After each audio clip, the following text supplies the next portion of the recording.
8 கோடி மக்களால் தேர்வு செய்யப்பட்ட நாட்டின் முதல்வர் ஐயா ஸ்டாலினுக்கு இல்லாத அதிகாரம் நியமன உறுப்பினர் RN ரவி கையெழுத்துக்கு இருக்குன்னா இது ஜனநாயகமா, ஜனநாயக துரோகமா?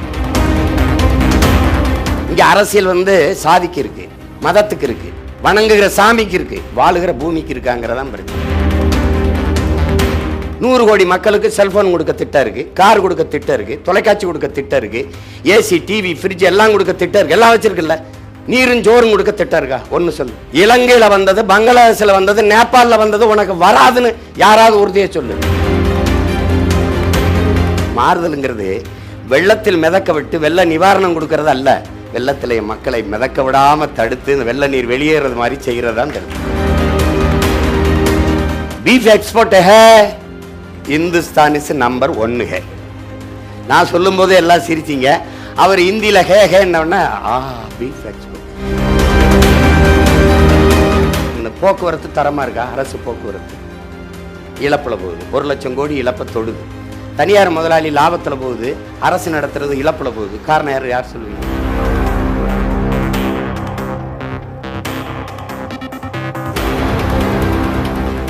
விருந்தினராக பங்கேற்கும் நாம் தமிழர் கட்சியின் ஒருங்கிணைப்பாளர் திரு சீமான் அவர்களை அன்போடும் பண்போடும் பெரு மகிழ்வோடும் வரவேற்கிறோம்.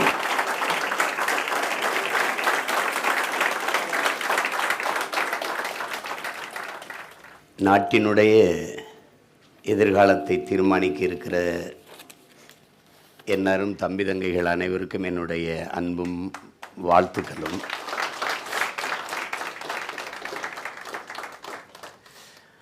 நீங்கள் எப்படி நாட்டினுடைய குடிமை பணிக்காக படித்து தயாராகிறீங்களோ அப்படி தான் நாங்களும் தயாராகிறோம். படித்து உலகில் மற்ற நாடுகளுக்கு, குறிப்பாக மற்ற இனங்களுக்கு இல்லாத ஒரு பெருமை நமக்கு இருக்குது. நம்முடைய முன்னவர்கள், உங்களுக்கு தெரியும், தமிழ் உலக மொழிகளில் மிக மூத்த மொழி, முதன்மையான மொழி. அது நான் சொன்னால் கூட நீங்கள் அண்ணன் இப்படி பேசுவார்னு நினைக்கலாம். அமெரிக்க மொழியியல் ஆய்வறிஞர் அலெக்ஸ் குலியர் அவர் உங்களைப் போல மாணவர்களுக்கு எடுத்த பாடத்தில் உலகில் மனிதன் முதலாக பேசிய மொழி தமிழ்னு சொன்னது இருக்குது. உலக மொழியியல் ஆய்வறிஞர்கள்லாம் ஒத்துக்கொண்ட ஒரு உண்மை. அப்படிப்பட்ட ஒரு மொழி, அதனுடைய அதை பேசக்கூடிய மக்களின் கூட்டம் நாம். நமது முன்னவர்கள் அறம் சார்ந்து நின்று ஆட்சி செய்த மறவர்கள், வீரர்கள், தலைவர்கள், ஆட்சியாளர்கள். இப்போ உலகில் பல்வேறு நாடுகளை வென்று நாம் ஆட்சி செஞ்சாலும் யாரையும் அடிமைப்படுத்தி ஆளலை. அது நமக்கு இருக்கிற வரலாற்றில் ஒரு பெருமை. அரசியல் பிழைத்தோருக்கு அறம் கூற்றாகும் என்குது சிலப்பதிகாரம். நம்முடைய மூதாதை வள்ளுவ பெருமகனார் குடிதழி கோலோச்சும் மாநில மன்னன் அடிதழி நிற்கும் உலகு என்று பாடுறார். அதுக்கு பொருள் என்னென்னா, குடிகளினுடைய தேவை அறிந்து குறிப்பறிந்து சேவை செய்கிற ஒரு அமைச்சை உலகம் போற்றி தொழும் என்று சொல்றார். முறை செய்து காப்பாற்றும் மன்னவன் மக்களுக்கு இறையென்று வைக்கப்படும். உருவசியும் ஓவா பிணியும் செருவகையும் சேராது இயல்வது நாடு. அஞ்சாமை ஈகை அறிவு ஊக்கம் இந்நான்கும் எஞ்சாமை வேந்தருக்கு அழகு என்று சொல்றார். இதன்படி இங்கே ஆட்சி நடக்குதா அப்படின்னு பார்க்கணும். உலகில் பல நாடுகளை என் அன்பு உடன் பிறந்தார்கள் நீங்கள் உற்று கவனிப்பீங்க. என் உள்ளங்கையில் ஊடகம் இருக்குது. மிக சின்ன சின்ன வளங்களை கொண்ட நாடு எல்லாம் செழித்து வறுமையற்று வளருது. குறிப்பாக நமக்கு தெரிஞ்சு புரட்சியால் பூத்த பூமி ஒன்று இருக்குது, கியூபா. அங்கே ஒன்றுமே இல்லை, வெறும் கரும்பு தான். உலகின் சர்க்கரை கிண்ணம்னா உங்களுக்கு கியூபான்னு சொல்லிடுவீங்க. ஃபிடல் காஸ்ட்ரோன்னு ஒரு புரட்சியாளன், அதுக்கு முன்பு ஹோசே மார்த்தி பிறந்திருக்கிறாரு, அப்புறம் ஃபிடல், இவெல்லாம் இல்லைன்னா அது அமெரிக்காவின் இன்னொரு மாகாணம்தான், உங்களுக்கு தெரியும். அந்த வெறும் கரும்பை வைத்து கொண்டு அது போக்குவரத்து அதுவே நடத்துது, பள்ளி கல்லூரியிலெல்லாம் அதுவே நடத்துது, மருத்துவத்தை அதுவே தரமாக கொடுக்குது, எல்லாத்தையுமே பொதுமையாக தன்னகத்தே வச்சு ஒரு செழிப்பான நாடாக கியூபா இருக்குது. இப்போ டென்மார்க் எடுத்துக்கிட்டால் ஊழல் லஞ்சம் குறைவாக உள்ள நாடு உலகத்தில் டென்மார்க் இருக்குது. காரணம் வெளிப்படையான நிர்வாகம். உங்களுக்கு தெரியும், இப்போ எல்லாத்தையும் சொல்லிடுது மக்களுக்கு, இதுக்கு இவ்வளோ நிதி ஒதுக்கியிருக்கோம், இவ்வளோ செலவாயிருக்கு, எல்லாம் மக்களே பார்க்குற அளவுக்கு வச்சு. நார்வே உங்களுக்கு தெரியும், ஸ்வீடன், டென்மார்க்கு, பிரேசில், ஆஸ்திரேலியா எல்லாம் ஒவ்வொரு வளங்கள் தான். பிரேசிலில் பால், கரும்பு, அதை வச்சுக்கிட்டு அது வளமாக இருக்குது. ஆனால் என் நாட்டில் சில நாடுகளில் நீங்கள் பயணம் பண்ணிங்கன்னா பருவநிலை மாறும், பனியாக கொட்டும், மழையாக பெய்யும், வெயிலாக அடிக்கும். ஆனால் எல்லா பருவமும் சரியாக இருக்கிற ஒரு நிலப்பரப்பு உண்டென்றால் அது இந்திய துணைக்கண்டம் தான். எல்லா வளமும் இருக்குது, காட்டு வளம் இருக்குது, கனிவ வளம் இருக்குது, கடல் வளம் இருக்குது, மலை வளம் இருக்குது, நில வளம் இருக்குது, அதுபோக மனித ஆற்றல் இருக்குது, நல்லா இருக்குது. அப்புறம் ஏன் 28 விழுக்காடு இரவு உணவு இல்லாமல் தூங்க போகிறான்? அப்போ ஏன் பசி குறியீடில் நம்ம நாடு ரொம்ப முன்னாடி இருக்குது? ரொம்ப பசித்து கிடக்கிற நாட்டில் பல கோடிக்கணக்கான குழந்தைகள் எப்படி பச்சிலங்குழந்தைகள் பசியோடு உறங்க போகிறாங்க? என்ன நடக்குது இங்கே? குழந்தைகள் நலனுக்கென்று சில்ட்ரன்ஸ் வெல்ஃபேர் ஃபண்டுன்னு பல ஆயிரம் கோடியை ஒதுக்குற என் நாடு, தொண்டு நிறுவனங்கள் இவள் பேர் குஷி, இவள் ஊட்டச்சத்து இல்லாமல் சத்துணவு இல்லாமல் சோர்ந்து கிடக்கிறாள், உங்கள் பிள்ளைகளைப் போல இந்த பிள்ளையும் ஊட்டமாக சாப்பிட உங்கள் சம்பளத்தில் மாதம் 500 ரூபாய் அனுப்புங்கள் என்று ஏன் கையேந்தது? இடையில என்ன நடக்குது? இங்கே என்ன பிரச்சனை? மரத்தை பூரா வெட்டிட்டு சாலையை போட்டுட்டு தூய காற்றுக்கு 4500 கோடி ஒதுக்குது நிதிநிலை அறிக்கை. தூய காற்றை எங்கிருந்து வாங்கி எப்படி மக்களுக்கு விநியோகம் பண்ணும்? யார் சொல்லுவா அதுக்கு பதில்? எங்கே இருக்குது? எங்கே போயிட்டுருக்கு நாடு இது? தொழில் வளர்ச்சி தொழில் வளர்ச்சி தொழில் வளர்ச்சின்னு போன நாடு வெனிசுலா எங்கே? சோமாலியா எங்கே? 1965 சோமாலியா உலகின் பசுமை சோலையாக இருக்கிற நாடு இன்னைக்கு பஞ்ச பிரதேசமாக மாறினது காரணம் யார் சொல்லுவா? யார் சொல்லுவா? வெனிசுலா என்ன புரட்சியால் வந்தது தான். சாவேஸ் வந்தான், அமெரிக்க எல்லா எண்ணெய் கிணறுகளையும் தன் அரசுடைமையாக்கினா. 10 ரூபா தான் எரிபொருள் விலை, டீசல் பெட்ரோல். அப்போ ஏன் புரட்சி வந்தது? ஏன் கிளர்ச்சி வந்தது? பணத்தை கீழே போட்டு மிதித்து எங்கே ஓடினாவன்? சோத்துக்கு. வழி இல்லை. வளர்ச்சி வளர்ச்சினா எது வளர்ச்சி? யாருமே கேட்கலையே. தொழிற்சாலை, சரி தொழிற்சாலை, எந்த தொழிற்சாலை அரிசி பருப்பை விளைய வைக்கும்னு யாருமே கேட்கல. தொழிற்சாலை சரி வந்துடுச்சு, அதுக்கு என்ன கிடைக்கும்? எனக்கு வேலை கிடைக்கும். வேலைக்கு என்ன கிடைக்கும்? சம்பளம் கிடைக்கும். சம்பளத்தை வச்சு நான் என்ன செய்வேன்? நல்லா சாப்பிடுவேன். சாப்பாடு எங்கேருந்து வரும்? இப்போ இந்த அடிப்படையே பிழையாக இருக்குது. அடிப்படையே பிழையாக இருக்குது. இங்கே நம்ம அமைப்பு தப்பாக இருக்குங்கிறோம், சிலர் சிஸ்டம் ராங்குங்கிறாங்க. இப்போ நான் ஒன்று கேட்குறேன், இந்தியா ஒரு குடியரசு நாடு, ஆமாம் தானே? குடிமக்களின் தலைவன் யார்? சரி, குடிமக்களால் தேர்வு செய்யப்படுறாரா? அப்போ என்னது குடிமக்களின் ஆட்சி? குடிமக்களின் தலைவனே குடிமக்கள் தேர்வு செய்ய முடியாது. இது ஜனநாயக துரோகமா இல்லை ஜனநாயகமா? மக்களால் தேர்வு செய்யப்பட்டவர்கள் தேர்வு செய்து கொள்வார்கள் தங்கள் வசதிக்கேற்ப. ஆனால் அவர் ஒற்றை கையெழுத்தில் என் நாட்டின் எல்லா நலத்திட்டங்களும் சட்டங்களும் நிறைவேறும். எப்படி இருக்கு? 8 கோடி மக்களால் தேர்வு செய்யப்பட்ட நாட்டின் முதல்வர் ஐயா ஸ்டாலினுக்கு இல்லாத அதிகாரம் நியமன உறுப்பினர் RN ரவி கையெழுத்துக்கு இருக்குன்னா இது ஜனநாயகமா ஜனநாயக துரோகமா? யாராவது சொல்லுங்க. நான் மக்களின் நலனுக்காக சட்டத்தை நிறைவேற்றி அனுப்புனா அவர் கையெழுத்து போட்டால் தான் செல்லும்னா இந்த நாடை எங்கே கொண்டு சேர்க்கறது சொல்லுங்க? உச்சநீதிமன்றத்துக்கு ஒரு வழக்கு வருது, அது ஊழலில் சிக்கின ஒருத்தரை பற்றி வழக்கு. ஒரு உயர்ந்த மதிப்புமிக்க வழக்கறிஞர் வாதிடுறாரு. நாட்டின் உயர்ந்த நீதிபதி கேட்குறாரு, இந்த கோப்பெல்லாம் மூடிடுவோம், உங்கள் மனச்சான்று சொல்லிட்டு சொல்லுங்கள், இவர் தப்பண்ணிருக்காரா இல்லையான்னு. அது என்னுடைய வாதி, அதாவது என்னுடைய கிளைண்ட், நான் என்ன செய்கிறது யுவரானருங்கிறார். எதுக்கு இதெல்லாம்? ஊழல் லஞ்சத்தை தேசிய மயமாக்கி அங்கீகரித்து விட்டுருங்கன்னு மூடிட்டாப்புல. ஏன்னா ஊழல் லஞ்சம் தேசிய மயமாக்கப்பட்டுருச்சு. நீங்கள் படிக்க போகணுமா பணம், என்ன தொகையை கட்டி என்ன கல்வியை கட்டுறா என்ன வேலைக்கு போகலாம். இது அப்போ கல்வி, அறிவை வளர்க்கும் கல்வி. இங்கே பாருங்கள், ஒரு நாட்டின் எதிர்காலம் அந்த நாட்டின் வகுப்பறையில் தான் தீர்மானிக்கப்படுதுங்கிறான். அந்த வகுப்பறை அறிவு கருவறை இல்லாமல் வர்த்தக அறையாக வியாபார அறையாக மாறிடுச்சு. இவ்வளோ கட்டினா இவ்வளோ படிக்கலாம், இவ்வளோ படித்தா இந்த வேலைக்கு போகலாம். அந்த எந்த வேலைக்கு போகலாம் அதை அரசு தான் தீர்மானிக்கும். எவ்வளவு அதுக்கு வேலைக்கு போக வேலை கிடைக்க பணம், அப்புறம் பணியிட மாற்றமாக பணம், பணி உயர்வாக பணம், இப்போ எல்லாமே பணம். கடைசியாக ஜனநாயகத்தில் நமக்கு இருந்த மதிப்புமிக்க உரிமை என்பதே வாக்கு. அந்த வாக்குக்கு ஒரு விலை. வாக்கை விற்கிற சந்தையாக மாறிடுச்சு தேர்தல். மந்தை விற்கிற மந்தைகளாக மக்கள் மாறிட்டான். வாங்குகிற வியாபாரியா அரசியல் தலைமைகள் மாறிடுச்சு. இப்போ இங்கே என்ன பண்ணணும்னா அடிப்படையை தகர்த்து வேற ஒரு நாடு கட்டணும். புரட்சி என்றால் என்ன அப்படின்னு உங்கள் வயதில் இருந்த ஒரு புரட்சியாளன் 22 வயசில் நாட்டின் விடுதலைக்கு தூக்கு கயிறில் தொங்கி மூச்சை விட்ட புரட்சியாளன் பகத்சிங்கிட்ட கேட்குறாங்க, 22 வயசுக்குள்ளே அவளை எவ்வளோ முதிர்ச்சியாக சிந்திச்சிருக்காங்க. புரட்சி என்ன பகத்து? புரட்சி என்பது ரத்தம் சிந்தும் வன்முறையாகத்தான் இருக்க வேண்டும் என்பது இல்லை. அது துப்பாக்கி தோட்டாக்களை தொழுவதும் இல்லை. புரட்சியில் தனிநபர்கள் வஞ்சம் தீர்த்து கொள்ள வாய்ப்பே இல்லை. பிறகு எதுதான் புரட்சி? வெளிப்படையாகவே அநீதிகளால் கட்டமைக்கப்பட்ட சமூகத்தை தகர்த்து முற்றுமுழுதாக புதிய ஒரு சமூகம் படைப்பதான் புரட்சிங்கிறான். இப்போ அப்படிப்பட்ட ஒரு சமூகத்தை படைக்கணும். எது? ஊழல், லஞ்சம், பசி, பஞ்சம், கொலை, கொள்ளை, சாதிய இழிவு, தீண்டாமை, அடக்குமுறை, ஒடுக்குமுறை, மது, மத போதை, பாலியல் வன்கொடுமை, பெண்ணிய அடிமைத்தனம் ஏதுமில்லாத புதிய ஒரு தேசத்தை படைக்கணும். அது யார் செய்கிறது? என் அன்பு தம்பி தங்கைகளே, எல்லா சுகத்திலையும் எழுதியிருக்கு சுத்தம் சுகம் தரும்னு. இறங்கி குற்றனை யார்? இவன் எழுதுகிற நேரத்துக்கு கூட்டியிருந்தா தெரு சுத்தமாக இருக்கும். ஒவ்வொரு தெருவையும் கூட்டியிருந்தா தேசம் சுத்தமாக இருக்கும். இங்கே க்ளீன் இந்தியா இருக்குது. க்ளீனாக இருக்கா? திட்டத்தில் க்ளீன் இந்தியா இருக்குது. நாடு எப்படி குப்பை மேடாச்சு. ஒரு அற்ப பாலித்தீன் பிளாஸ்டிக்கே பேன் பண்ண முடியல. பூமியை அழிக்க அணுகுண்டு தேவையில்லை, பிளாஸ்டிக்கே போதுங்கிறான். நீங்கள் படிக்காத ஒன்றும் இல்லை. சரி, உங்கள் எல்லாத்தையும் கேட்குறேன், ஒரு பிளாஸ்டிக், ஒரு நெகிழித்தாள், ஒரு பாலித்தீன் மக்கி மண்ணோடு மண்ணாக போக எத்தனை ஆயிரம் ஆண்டுகள் ஆகும்? யாராவது சொல்லு. அது இவர் சொல்கிறார். ஒருத்தன் 5000ங்கிறான், ஒருத்தன் 50,000ங்கிறான், ஒருத்தன் 5 லட்சம்ங்கிறான். ஒரு கணக்கு தானே. திருவள்ளுவர் 2000 ஆண்டுக்கு முன்னாடின்னு. யாரும் திருவள்ளுவர் அம்மாவுக்கு பிரசவம் பார்த்தவன் யாரும் உயிரோடு இல்லைல்ல. சும்மா ஒரு கணக்கு, 1000 ஆண்டுன்னு. 1000 ஆண்டில் நீங்கள் பார்க்க போறீங்களா? இல்லை நான் பார்க்க போகிறேன்னா? இங்கே யாரும் பார்க்க போகிறோமா? அப்போது இங்கே எப்படி ஒரு அறிவு சமூகம் அழிவு சமூகமாக மாறிக்கொண்டே போகிறத பாரு. அப்போ இதை யார் மாற்றுவது? இந்த பாருங்க, குறிப்பாக தமிழர் நம்ம உலகத்துக்கு உணவிட்டவன். சோறு வடித்த தண்ணி ஆறா ஓடிச்சுங்கிறான்.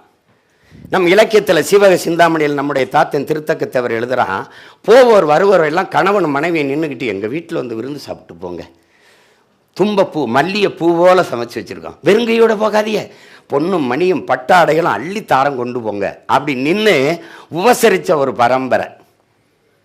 உங்களுக்கு தெரியும், நெல் காய போட்டிருக்கும்போது காக்கை வந்து கொத்து வரும்போது தண்டட்டி கழட்டி எரிஞ்சாலாம் நீங்கள் படிச்சிருப்பீங்க.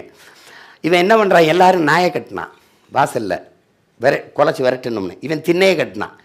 போவர் வருவரெல்லாம் விருந்து சாப்பிட்டு இருந்து ஓய்வு எடுத்துகிட்டு போகட்டும்னு.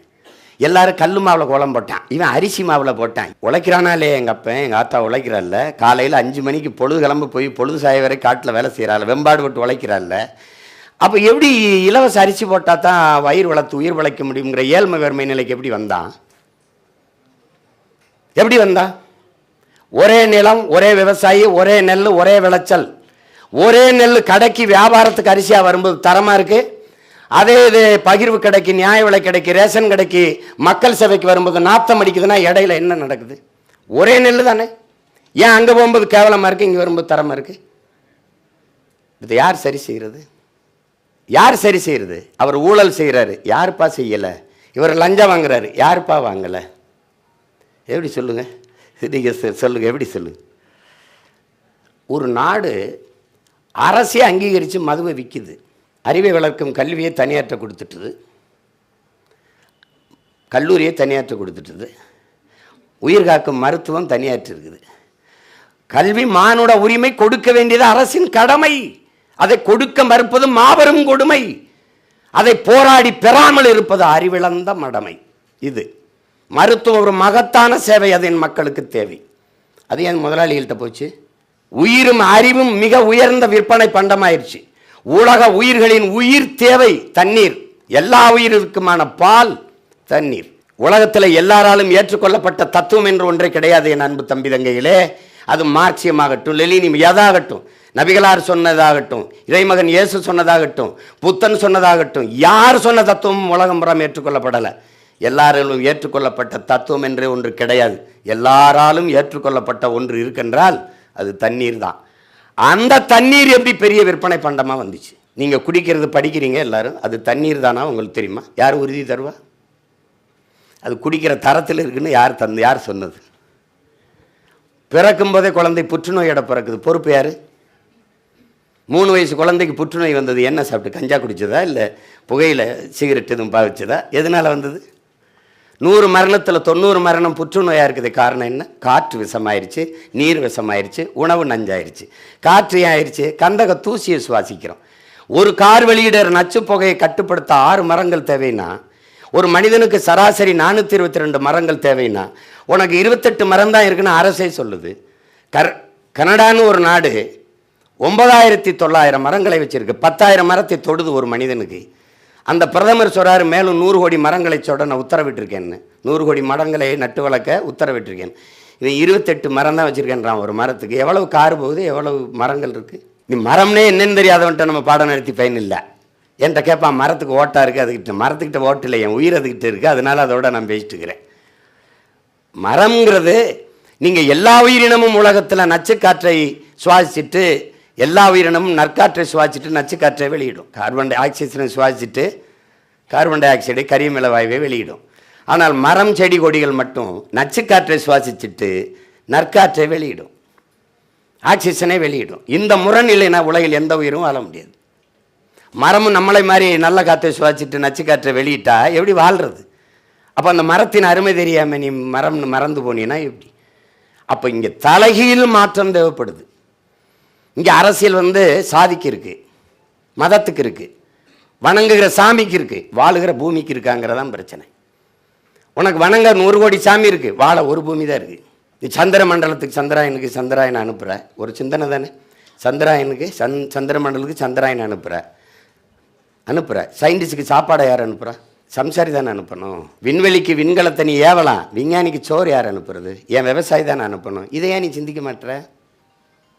ஏன் சிந்திக்க மாட்டுற? நீ மலையை தகர்க்கிற, மலையை மணல் சாண்டுங்கிற, கேட்க நல்லா தான் இருக்கு. மலையை வெட்டிடுவ, என்ன பண்ணுவ? கல்லாக்கி சாலையை போட்டுருவ, மணலாக்கி மாளிகை கட்டிடுவ. சரி, மலை இல்லைன்னா நிலம் பாலைவனம் ஆயிருமே, அதை ஏன் சிந்திக்கல? உன்னால் உருவாக்க முடியாத ஒன்றை உனக்கு அழிக்கிற உரிமை எவன் கொடுத்தது? நீ பெரிய கொம்பன் தானே, நீ பெரிய விஞ்ஞானி தானே, தோசமாவை புளிக்க வச்சிருவியா? பாலை தயிராக்கிடுவியா? யாராவது சொல்லு. உன்னால் இதோட சேர்ந்தா H2O ஹைட்ரஜன் 2 விழுக்காடு, ஆக்சிஜன் 1 விழுக்காடு சேர்ந்தா தண்ணீர் ஆக்கி காட்டேன், மாற்றேன். இதோட இது சேர்ந்தா ரத்தத்தை உருவாக்கிடலாம், உருவாக்கி காட்டேன். அறிவியல்ல முடியல. இல்லை, மழை இல்லாத நிலம் பாலைவனம்னு அடிப்படை அறிவு கூட இல்லையே. உன்ட்ட ஆட்சியை கொடுத்து நாங்கள் எப்படி வாழ்கிறது? சொல்லு, நீங்கள் சொல்லுங்க எப்படி? இங்கே அடிப்படையே தப்பாக இருக்கு. அதனால தான் ஆள் மாற்றம் ஆட்சி மாற்றத்திற்கு வந்த பிள்ளைகள் அல்ல நாங்கள், ஆட்சி முறை மாற்றத்திற்கு வந்த புரட்சியாளர்கள். என்ன முறை? அடிப்படை அமைப்பு அரசியல் மாற்றத்திற்கு வந்த புரட்சியவாதிகள்ங்கிறோம். அப்போ இந்த கட்டடத்துக்கு வெள்ளடிக்க வரலை, இதை தகர்த்துட்டு புதிய ஒரு கட்டடம் கட்டணும்னு நினைக்கிறோம். அப்போ எப்படி கட்டடம்? நான் ஒரு கேள்வி கேட்குறேன் உங்ககிட்ட. 2 தொகுதியில் இவர் போட்டிடுறாரு. இப்போ அருமை சகோதரர் ராகுல் காந்தி 2 தொகுதியில் போட்டிடுறார், 2லுமே வெல்றார். ஒரு தொகுதியை பதவி விலகுவார்ல. அப்போ வலுக்கட்டாயமாக மக்களின் மீது ஒரு தேர்தல் திணிக்கப்படுதா இல்லையா? இது யாரோட திமிரு? இதுக்காகிற செலவுக்கு யார் பொறுப்பு? இப்போ 2 தேர்தலில் ஏன் போட்டிடுறார்? 2 தொகுதியில் மக்களின் மீது நம்பிக்கை இல்லையா? உன் தலைமை மீது நம்பிக்கை இல்லையா? யார்கிட்ட பதில் இருக்கு? யார்கிட்ட பதில் இருக்கு? எம்எல்ஏவா இருக்கும்போதே எம்பிக்கு எதுக்கு போட்டிடுறாரு இவர்? இந்த பதவி பத்தலை, அங்கே போட்டிடுறிய. எம்பியா வென்றுட்டா எம்எல்ஏ வரீங்க, பதவி விலகிறீங்க, மறுபடியும் ஒரு இடைத்தேர்தல் வருது. இது எவ்வளோ பெரியது? இந்த செலவு யார் ஏற்பா? பதில் சொல்லுங்கள், யார் ஏற்பா? யார் ஏற்பா? அப்போ நீ என்ன செய்யணும்? இங்கே என்ன மாறுதல் தேவைப்படுது? இவர் 1,10,000 வாக்கு வாங்கி வென்றிருக்கார், ஒருத்தன் 1,05,000 வாக்கில் தோற்றுக்கான்னா இவர் விலகிட்டார்னா 2வது இடத்துல இருந்து அவனே மீதி இருக்கிற காலங்களில் சட்டமன்ற உறுப்பினராக தொடர்வார் அப்படின்னு ஒரு மாற்று அமைப்பை மாற்றணும். அப்படி இல்லை இந்த இடைத்தேர்தல்னா, இந்த இடைத்தேர்தலுக்கு 25 கோடி செலவாகுதுன்னா 25 கோடியை கட்டிட்டு போய் நீ பாராளுமன்ற உறுப்பினர் பதவியை ஏற்றுக்க, உன் காசில் இந்த செலவில் இந்த தேர்தல் நடக்கும். நீ கொழுப்படுத்து போய் பதவி ஆசைக்கு அங்கே போனீங்கன்னா மக்கள் காசில் தேர்தல் நடத்த முடியாது. மாறுதல் உங்களுக்கு புரியுதுன்னு நினைக்கிறேன். இது போல மாறுதல்களை கொண்டு வரணும்னு நினைக்கிறேன். நீங்கள் 30 கோடி இருக்கும்போது நீங்கள் 543 நாடு விடுதலை இருக்கும்போது 50 கோடி இருந்துச்சு வச்சுக்கிறீங்க, 543 நாடாளுமன்றம் வச்சுருந்தீங்க. இப்போது 150 கோடி மக்களுக்கு அதே 543 பாராளுமன்ற பிரதிநிதித்துவம். இது ஏற்புடையதா? ஏற்கிறீங்களா? எப்படி? 150 கோடி மக்களுக்கு அதே 43, 50 கோடி மக்கள் இருக்கும்போது அதே 543. அப்போ நாங்கள் என்ன சொல்கிறோம்? 6 சட்டமன்றத்துக்கு ஒரு பாராளுமன்றத்தை மாற்றி 3 சட்டமன்றத்துக்கு ஒரு பாராளுமன்றமாக கொண்டு வா, உரிய பிரதிநிதித்துவத்தை கொடுங்கிறோம். அப்படி தானே?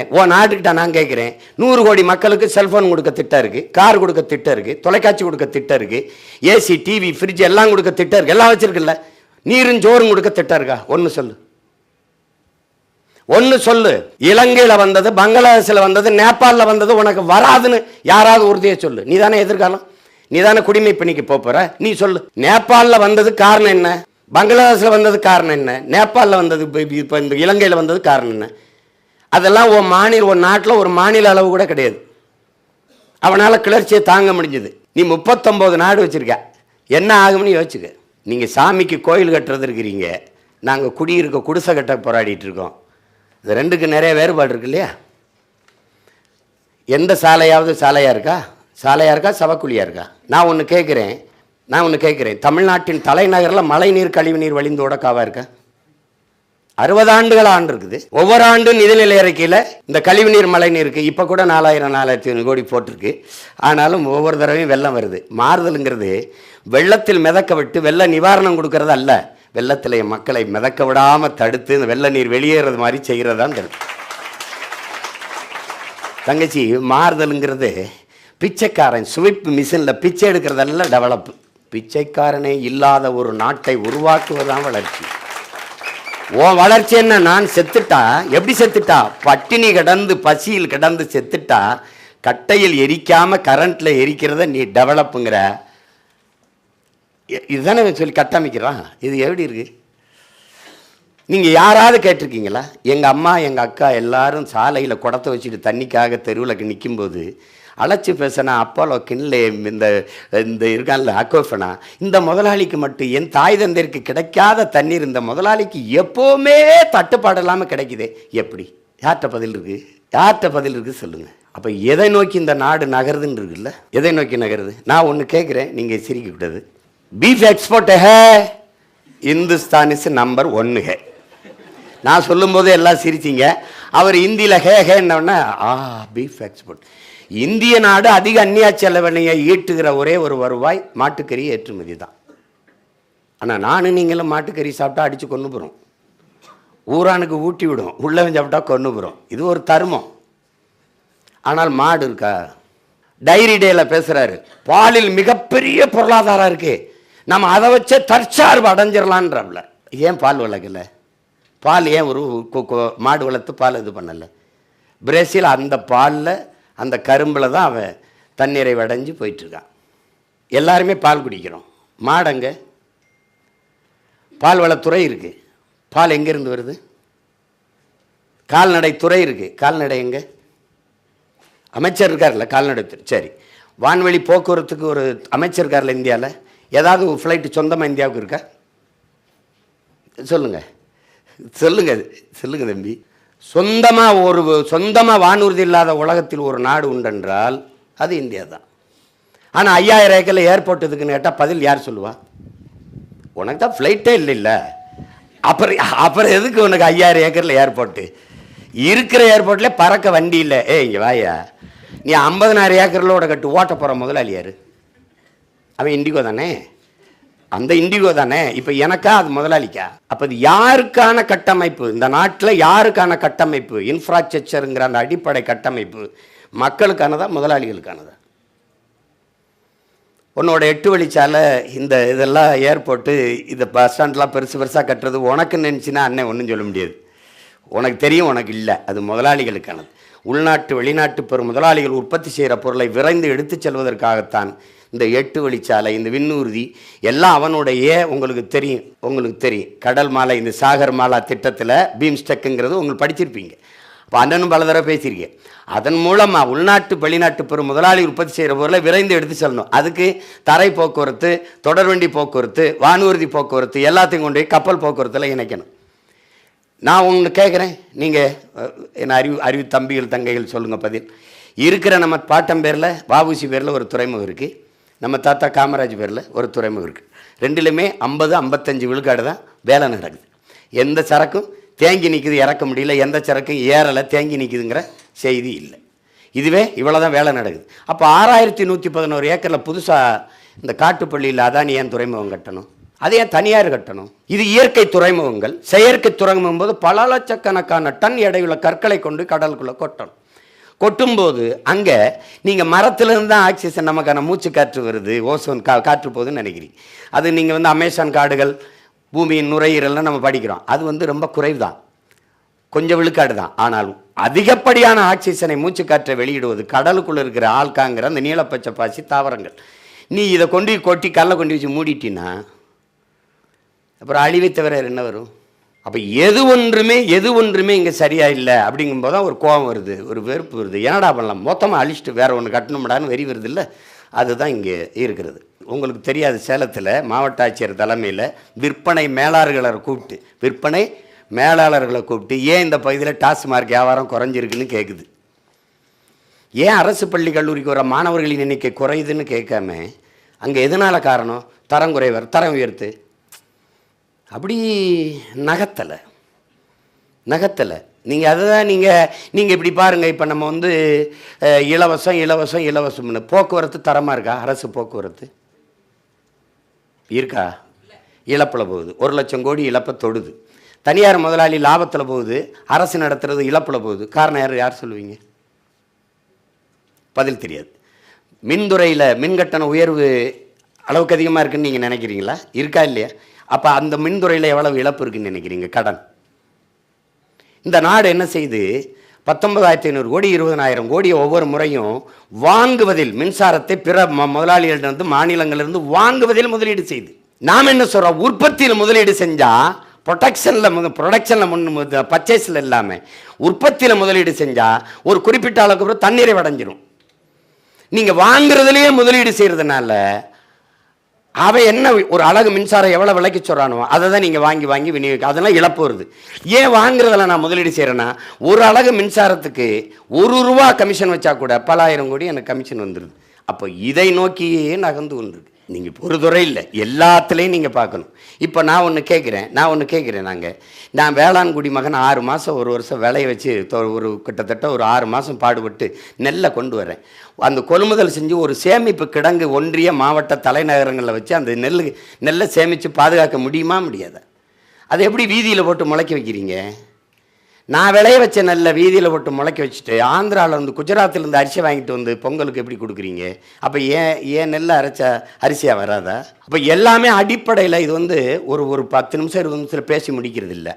இது ஒவ்வொன்றுமே தகர்த்து மாற்றி கட்டணும். இதுக்கு தான் நம்ம என்ன சொல்கிறோம், தலைகீழ் மாற்ற வேணும். இப்போ நான் காலில் போட்டிருக்க இந்த காலனி எங்கே இருந்திருக்கும்? குளிரூட்டப்பட்ட ஒரு அறையில் கண்ணாடிக்குள்ளே இருக்குது. இதுதான் காலனி. நான் கடைக்கு வெளியில் வந்தவுடனே நான் உயிர் தேவையாக இருக்க உணவு கத்தரிக்காய், வெண்டைக்காய், கீரை, பூசணிக்காய், சுரக்காய், தக்காளி இதெல்லாம் எங்கே கிடக்குது? சாலையில். இப்போ நீங்கள் வெளியில் போய் பாருங்கள், சாலையில் ஒரு பாயை அல்லது கோணியை வச்சு நம்ம தாய் இல்லை அம்மா தங்கச்சி உட்காந்து விற்றுக்கிட்டு இருப்பாங்க. இதை வாங்குவோம். இந்த காலனியும் போட்டு போவோம். இப்படியே கொண்டு போய் இது சாலையில் கிடக்கு, அது உயர்ந்த இடத்துல மதிப்புமிக்க கட்டடத்தில் குளிர் வீட்டில் இருக்குது. எடுத்துகிட்டு போயிட்டு இதை கலட்டி வெளியில் போட்டுருவோம். அதை வீட்டுக்குள்ளே கொண்டு போய் கழுவி சமைச்சு சாப்பிடுவோம். இப்போ எங்கே கிடக்குன்னா, எது எங்கே இருக்கணுமோ அது தெருவில் கிடக்கு, எது தெருவில் கிடக்குதோ அது உயர்ந்த இடத்துல இருக்குது. இதுதான் இங்கே இருக்கிற பிரச்சனை. இப்போ இதை மாற்றணும்னு நினைக்கிறோம். இப்போ எப்படி நான் மாற்றுவேன் அப்படின்னா, இப்போது தனியார் பள்ளிக்கு ஏன் மாணவர்கள் அப்போ அதிகமாக படையெடுத்து போகிறாங்க? தரமாக இருக்குது.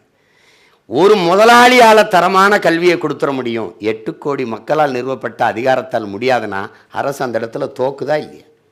தோக்குது. இப்போ நாம் என்ன செய்கிறோம், அந்த முதலாளியாக நாமளான்னு பார்க்குறோம். அரசு பள்ளியா, அரசு கல்லூரி, அரசு மருத்துவமனை. ஏன்னா இங்கே முதலமைச்சருக்கோ அமைச்சருக்கோ உடம்பு முடியலைன்னா அப்போலோ, காவிரி, ராமச்சந்திராலதான் படுப்பாங்களோ இல்லையா, அரசு மருத்துவமனையில் படுக்க மாட்டாங்க. ஏன்? 10 நாளில் போகிற உயிர் 10 மணி நேரத்தில் போயிடும். ஏன்னா தரம் இல்லை. அப்போ இது எப்போ சரி செய்கிறது? அப்போ இந்த மருத்துவமனை யாருக்கு? இந்த மருத்துவத்துக்கு ஒதுக்குற நிதிநிலை யாருக்கு? இந்த பணம் எங்கே போகுது? ஏன் தரமாக இல்லை? அரசு பள்ளி கல்லூரியில் படிக்கிற அமைச்சர் பெருமக்கள், சட்டமன்ற உறுப்பினர், மாமன்ற உறுப்பினர் அல்லது பாராளுமன்ற உறுப்பினர் பசங்க யாராவது சொல்லுங்கள். அரசு கல்லூரியில் பேராசிரியராக இருக்க பிள்ளைகளாவது அரசு கல்லூரியில் படிக்குதா? இல்லை. அப்போ ஏன் இல்லை? இதை இப்படியே கொண்டுகிட்டே போகணுன்னா எங்கே மாறுதல் வரும்? வராதுன்னு சொல்லக்கூடாது. இப்போ நீங்கள் வாக்குக்கு நான் காசு கொடுக்கல, நான் பெரிய அரசியல் பின்புலம் கொண்டவனும் இல்லை, நான் புகழ்பெற்ற நடிகராக இருந்து ரசிகர்களை சந்தித்து கட்சியும் ஆரம்பிக்கலை, ஒரு கட்சியிலிருந்து பிரிச்சுக்கிட்டு வந்து கட்சியும் ஆரம்பிக்கலை. உங்களுக்கு புரியுது? நான் இனச்சாவிலிருந்து என்ன செய்யறது தெரியாமல் கதறி தெரியும். என்னுடைய ஆறுயிர் நண்பர் காமராஜ் அவர்களுக்கு தெரியும் எந்த சூழ்நிலையில் நான் இதை தொடங்கினேன். அவர் தான் என்னை ரொம்ப நெருக்கமாக அப்போ இருந்தே பார்த்தவர். இப்போ நாங்கள் இது பண்ணுறோம், வாக்குக்கு காசு கொடுக்கல, என் வேட்பாளர் யாரும் பெரிய பின்னணியில் இருந்தவர்கள் இல்லை. என்னை பார்த்து வந்த சின்ன சின்ன பசங்க, உங்களுக்கு தெரியும், புது புது பிள்ளைங்க. எங்களை தேடி சாதி சொல்லலை, மதம் சொல்லலை, சாராயம் கொடுக்கல, சாப்பாடு கொடுக்கல, பணம் கொடுக்கல. இங்கே இதை நீங்கள் யோசிச்சு பாருங்கள். ஐயா மோடி பிரதமர், அவர்னு ஒரு ஒரு ஒரு ஒரு அணி, காங்கிரஸ் அதை சார்ந்த ஒரு இந்தியா கூட்டணியில் ஒரு அணி, ஐயா ஸ்டாலின் தலைமையில் ஒரு பெரிய அணி, ஐயா எடப்பாடி தலைமையில் ஒரு பெரிய அணி. இதுக்கிடையில் நாங்கள் சின்ன சின்ன பசங்க. இதெல்லாம் அங்கீகரிக்கப்பட்ட கட்சியினால முதல் பேட்டியில் அந்த சின்னங்கள் இருக்குது. நான் ஒரு 6 தேர்தலாக விவசாய சின்னத்தை வச்சு போட்டிட்டேன். அதை எடுத்துட்டு கடைசியாக ஒரு மைக்குன்னு ஒரு சின்னத்தை கொடுத்தாங்க. அதை கொண்டு போய் சேர்க்கவே பெரும்பாடாச்சு. அது கடைசி 10 நாளில் கொடுத்தாங்க. என் சின்னம் எங்கே இருக்குன்னா 3வது 4வது பெட்டியில் இருக்கும். அது ரொம்ப தேடணும், புரியுதா? அதில் இவ்வளவு சின்னம் இருக்கும்போது இவ்வளவு ஒரு வாக்குக்கு 1000, 500, 2000 கொடுத்ததையும் தாண்டி அவன் மதம் சொன்னால், சிலர் சாதி சொன்னால், அது சாதிச்சதை சொன்னால், இலவசத்தை சொன்னால், எல்லாத்தையும் தாண்டி இதில் தேடி இந்த மைக்கில் போட்டு 36 லட்சம் ஓட்டை போட்டு அங்கீகரிக்கப்பட்ட ஒரு கட்சியாக மக்கள் மாற்றுறான்னா அப்போ அவனுக்கு மாறுதலுக்கான சிந்தனை இருக்குது. அதனால் என்ன, மக்கள் மகத்தானவர்கள். அவர்கள் எப்போவுமே மாற்றத்தை, ஒரு நல்லதை நேசிப்பா விரும்புவார்கள். அது என்னென்னா அந்த கூட்டம் கொஞ்சம் குறைவாக இருக்குது. அவன் என்ன சொல்கிறான், மாறுதல் எல்லாருக்கும் பிடிக்குது, அது மாறுதல் வர கொஞ்சம் காலம் பிடிக்குது. அது இவங்களுக்கு பிடிக்கல. அதனால என்ன, இருக்கிறத வச்சு இப்போ என்கிட்ட 2 மணி நேரம் வேர்க்க பேசிட்டு அண்ணன் இப்படி இறங்கி போகும்போது, தம்பி அருமையாக பேசுனப்பா, ஏதாவது இருந்தால் கொடுத்துட்டு போ, ஏன்னா அவ்வளோதான் அவனுடைய எதிர்பார்ப்பு. ஏன்னா இந்த மக்களுக்கு, என் இன சொந்தங்களுக்கு என்ன பிரச்சனைனா, கடந்த கால காயம், எதிர்கால கனவு இல்லை, நிகழ்கால தேவை தான் இருக்குது. இப்போதைக்கு என்ன, இது மாறணும். அப்போ ஆகச்சிறந்த கல்வி, ஆகச்சிறந்த மருத்துவம், உலக உயிர்களின் உயிர் தேவை, தண்ணீர் விற்பனை பண்டம் இல்லை. இப்போது எனக்கு வந்தவொடனே என் தம்பிகள் தண்ணீரை போத்தலில் கொடுத்துட்டீங்க. இந்த கொக்கு, குருவி, யானை, புலி, சிங்கம், மான், மயில் இதெல்லாம் என்ன செய்யுங்கிற கேள்வியை நம்ம கேட்கல. 1000 அடிக்கு கீழே போய் ஆள் குழாயில் நீ தண்ணியை உறிஞ்சிடுற. நீ வச்சுருக்க மரம் இருக்குல்ல, அது 1000 அடிக்கு கீழே வேறு அனுப்பி தண்ணியை எடுக்குமான்னு நம்ம யோசிக்கலை. இங்கே சிக்கல் ரொம்ப அடிப்படையே தப்பாக இருக்குது. அப்போ அது என்னென்னா, பேரன்பு கொண்டு இந்த மண்ணை, மக்களை காதலிக்கிற ஒருவன்கிட்ட அந்த அதிகாரம் வரணும். இல்லைன்னா கடினம். எப்போவுமே நான் அன்பு பிள்ளைகளுக்கு சொல்லுவேன், சாதி, மதம், சாமி இதை சிந்திக்கிறவன் மக்களை பற்றி சிந்திக்க மாட்டான், அவனுக்கு தேவையில்லை. ஆனால் மக்களை பற்றி, மக்களின் நாட்டை பற்றி, நாட்டு மக்களின் எதிர்காலத்தை பற்றி, நலனை பற்றி சிந்திக்கிறவனுக்கு சாதி, மதம், சாமியை பற்றி சிந்திக்க நேரம் இருக்காது. இதுதான் கோட்பாடு. இதை போட்டு குழப்பிக்கிற கூடாது. உங்களுக்கு எது தேவையில்லை. நீங்கள் எனக்கு ஏன் ஓட்டு போடணும், எங்களுக்கு ஏன் வாக்கு தரணும், நாங்கள் சொல்லுவோம். நாங்கள் வந்தால் 10 ஆண்டு பசுமை திட்டம். இப்போ புவி வெப்பமாகுது, காரணம் யாராவது சொல்லுங்கள். தம்பி படிக்கிறீங்களா, புவி எதனால் வெப்பமாகுது? பருவநிலை மாறிச்சா மாற்றணுமா? புவி வெப்பமாகுதா, நம்ம ஆக்குறோமா? அதான கேள்வி. நச்சு ஆலைகளை இந்த மாதிரி பூமிக்கு அடியில் பல ஆயிரம் ஆண்டுகளாக மக்கி புதைந்து போன அந்த புதைப்பொருள், அது நிலக்கரி, மீத்தேன் மாதிரி எடுக்கிறது. இப்போ மீத்தேன் பயன்பாடு ரொம்ப கம்மி, அதன் வாழ்நாளும் கம்மி. ஆனால் 60 விழுக்காடு காற்றை அதுதான் மாசுபடுத்துதுங்கிறான். அதனால இங்கிருந்து போய் அங்கே இருக்கிற அந்த வளிமண்டலம், காற்று படலத்தில் இருந்து சூரியன் தடுத்து வருது இல்லையா, பூமிக்கு வருது. அதை நம்ம வாழ்விடமாக மாற்றுறது இந்த மரங்கள் தான். மரம் அது தன்னோட உணவுக்கு அதில் இருக்க ஸ்டார்ச், அந்த வெப்பத்தை இது சர்க்கரையை எடுத்துக்கிறது உணவாக.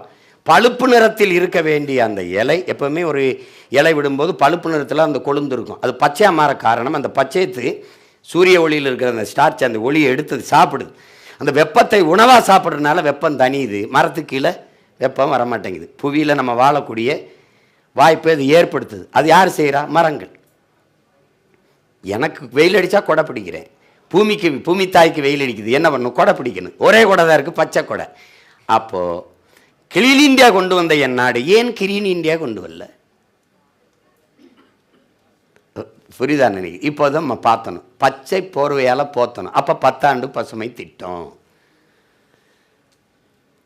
தண்ணீர் விற்பனைக்கு கிடையாது, அது முதலாளிகளை லாபம் ஈட்டுகிற பண்டம் அல்லது உலக உயிர்களின் உயிர் தேவை தடை. தூய குடிநீரை நானே கொடுத்துருவேன். தவிச்ச வாய்க்கு தண்ணி தர முடியல தன் நாட்டு குடிகளுக்குன்னா அந்த அரசு இருந்தான்னா செத்தான்னா? தாகத்துக்கு கூட தண்ணி தர முடியல. நம்ம ஊரில் சண்டை வந்துச்சுன்னா அயோக்கியப்பை, தவிச்ச வாய்க்கு தண்ணி தர மாட்டேன், அவன்கிட்ட போய் பேச்சுருக்கேன்பா. இப்போ தவிச்ச வாய்க்கு தண்ணி கூட தர முடியலைன்னா அவர் என்ன இருக்குது? எனக்கு ஒரு கனவு இருக்குது, அண்ணனுக்கு பசிங்கிற சொல்லு இல்லாமல் ஒழிக்கணும்னு நினைக்கிறேன். அதுக்கு என்ன வழி? நானே விவசாயத்தை செய்கிறதுன்னு நினைக்கிறேன்.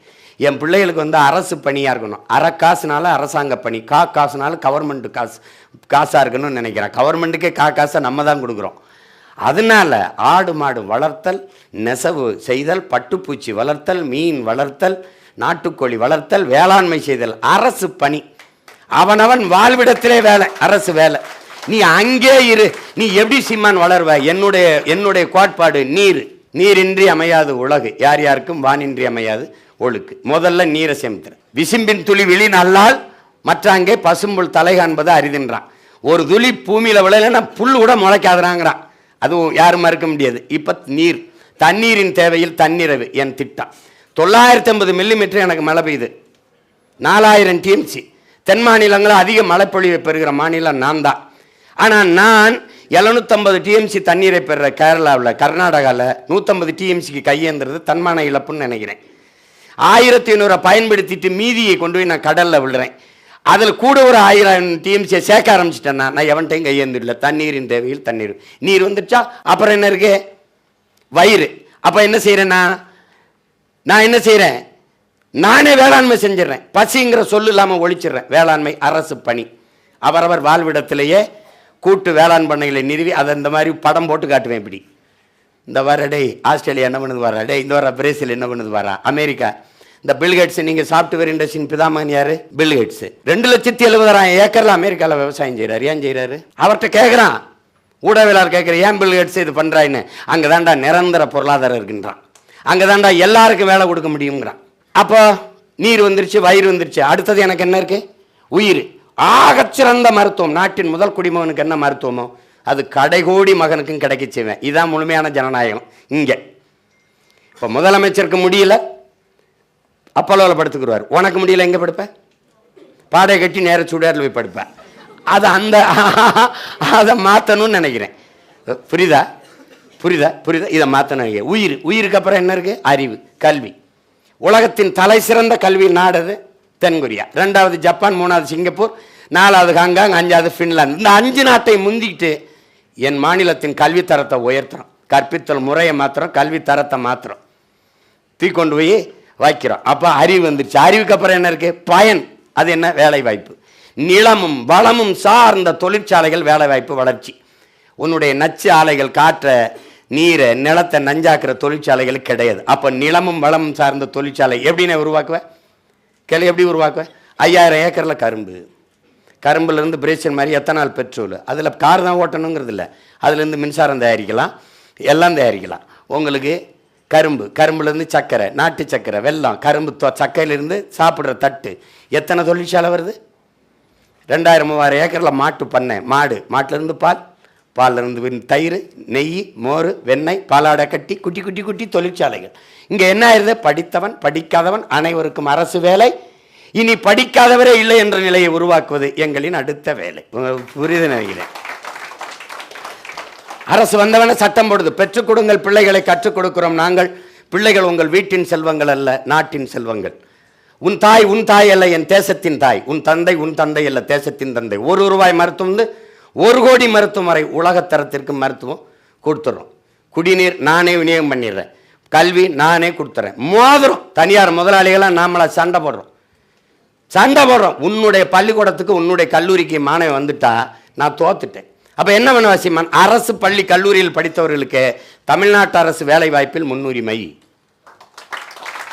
நீ அமைச்சரா, முதலமைச்சரா, எவனா அந்த உன் பேரனா, பேத்தியா, மகனா எவனா இருந்தாலும் அரசு பள்ளி கல்லூரியில் தான் படிக்கணும். சட்டம் இல்லை. படிக்க முடியாது அப்படின்னா அது நட்டம். நீ என்ன பண்ணணும்? உனக்கு சம்பளம் இல்லாமல் வேலை செய்யணும். நீ அமைச்சராக இருக்க, அப்போ மாறுதலை கொண்டு வரணும். இதைத்தான் நாங்கள் என்ன சொல்கிறோம்? மாற்றம் என்பது சொல்லல்ல, செயல். மாற்றுவோம் என்று சொல்கிறோம். இதை தான் மார்க்ஸ் சொல்கிறான்ல, தலைகீழ் மாற்றம். தலைகீழ் மாற்றத்துக்கு பேர் என்ன? ஒரே சொல்லு, புரட்சி. அப்போ புரட்சி ஒன்று தான் எல்லாவற்றையும் புரட்டி போடும். புரட்சிங்கிறது கருந்தில் கரும்பாறையை ஒரு சிறிய கடப்பாறை வச்சு புரட்டி போடுகிற முயற்சிக்கு பேர் புரட்சி. இப்போ அதை தான் நம்ம செய்து கொண்டிருக்கோம். நீங்கள் தேவைன்னா போடலாம், தேவையில்லைன்னா போட வேண்டியதில்லை. புரியுதா? நடிகனை நேசிக்கிறவர் இங்கே, நாட்டை நேசிக்கிறவர் இங்கே. புரியுதா? திரை கவர்ச்சியா இன எழுச்சியா, இது மங்கும் இது பொங்கும், எந்த பக்கம் நிற்க போறாய்க்கிறதா பிரச்சனை. அது தாத்தா காமராஜர் மணிக்கணக்காக பேசிட்டு நான் சொல்ல வேண்டியதை சொல்லிட்டேன், நல்ல மனுஷன் பார்த்து ஓட்டு போடுங்க, அதான் அது. நான் என்ன சொல்கிறேன் உங்ககிட்ட, சொல்கிறது சொல்லிட்டேன், போட்டால் போடுங்க, போகலைன்னா போங்க, என் பிறவி கடமை செஞ்சிடுறேன். புரியுதா உங்களுக்கு? அவ்வளோதான், அவ்வளோதான். இதுக்கு மேலே அண்ணனுக்கு ஏன் போடணும், எதுக்கு போடணும், அது உங்கள் விருப்பம். வாக்குக்கு காசு என்கிட்ட இல்லை, இருந்தாலும் நான் தரமாட்டேன். அது தேவை. ஏன்னா உங்களுக்கு தெரியும், அறிவாசான அம்பேத்கர் எவ்வளோ வழி இருந்தால் மதிப்பு மிக்க நம் உரிமைகளை சில ரொட்டி துண்டுகளுக்காக விற்பது அவமானகரமானதுங்கிறார். நம்முடைய தாத்தா தெய்வ திருமன் முத்துராமலிங்க தேவர் வாக்குக்கு காசு கொடுக்கிறவன் பாவி, அந்த காசை வாங்கி கொண்டு ஓட்டு போடுகிறவன் தேசத்துரோகிங்கிறது. அப்படின்னா நம்ம எவ்வளோ பெரிய தேசத்துரோக குற்றத்தை எத்தனை தடவை செஞ்சுக்கிட்டு இருக்கோம் பாருங்க. வேற எங்கள் அண்ணா என்கிற பெருந்தகை தங்கத்தை யாராவது தவிட்டிற்கு விற்பானாங்கிறப்பல அவங்க ஆளுக தான் தவிட்டுக்கு வாங்கிட்டே இருக்கு ஒவ்வொரு தடவையும் கவனிச்சுக்கிறது நீங்கள். அதனால மதிப்புமிக்க நம்முடைய வாக்கை அநீதிக்கு எதிராக தூக்கணும். நல்ல ஆட்சி நல்ல அரசியல் மலர்வதற்கு பாடுபடணும். நீங்கள்லாம் இந்த நாட்டின் நிர்வாக பணிக்கு தயாராகின்ற ஆகச் சிறந்தவர்கள். ஊழல் லஞ்சத்திற்கு நான் எதிராக இருப்பேன். ஒரு சகாயம் பத்தலை, நாம் ஒவ்வொருவரும் சகாயமாக மாறினால் நாடு மாறிடும். இவ்வளோதான் இங்கே இருக்கிறது.